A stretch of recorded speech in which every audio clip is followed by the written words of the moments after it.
The Lord Buddha interrogated Subhuti, saying, "What think you? Is it possible that by means of his physical body the Lord Buddha may be clearly perceived?" Subhuti replied, saying, "No, honored of the worlds, it is impossible that by means of the physical body the Lord Buddha may be clearly perceived. And why? Because what the Lord Buddha referred to as a physical body is in reality not merely a physical body." Thereupon the Lord Buddha addressed Subhuti, saying, "Every form or quality of phenomena is transient and elusive. When the mind realizes that the phenomena of life are not real phenomena, the Lord Buddha may then be clearly perceived."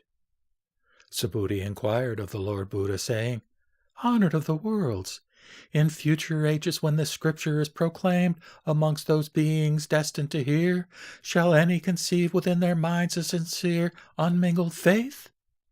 The Lord Buddha replied to Subhuti, saying, "Have no such apprehensive thought. Even at the remote period of 5 centuries subsequent to the nirvana of the Lord Buddha, there will be many disciples observing the monastic vows and assiduously devoted to good works. These, hearing this scripture proclaimed, will believe in its immutability, and similarly conceive within their minds a pure, unmingled faith. Besides, it is important to realize that faith thus conceived is not exclusively in virtue of the insular thought of any particular Buddha, but because of its affiliation with the concrete thoughts of myriad Buddhas throughout infinite ages.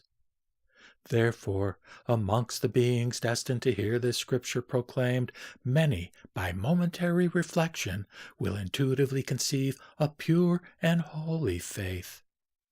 Subhuti, the Lord Buddha, by his prescience, is perfectly cognizant of all such potential disciples, and for these also there is reserved an immeasurable merit.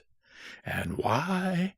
Because the minds of these disciples will not revert to such arbitrary conceptions of phenomena as an entity, a being, a living being, a personality, qualities or ideas coincident with law, or existing apart from the idea of law.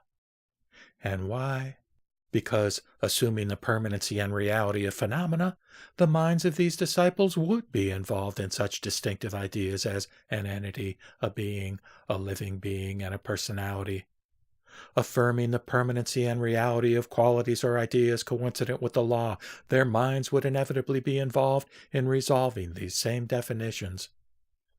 Postulating the inviolate nature of qualities or ideas which have an existence apart from the law, there yet remain to be explained these abstruse distinctions: an entity, a being, a living being, and a personality. Therefore, enlightened disciples ought not to affirm the permanency or reality of qualities or ideas coincident with the law, nor postulate as being of an inviolate nature qualities or ideas having an existence apart from the concept of law. Thus, we are enabled to appreciate the significance of those words which the Lord Buddha invariably repeated to his followers.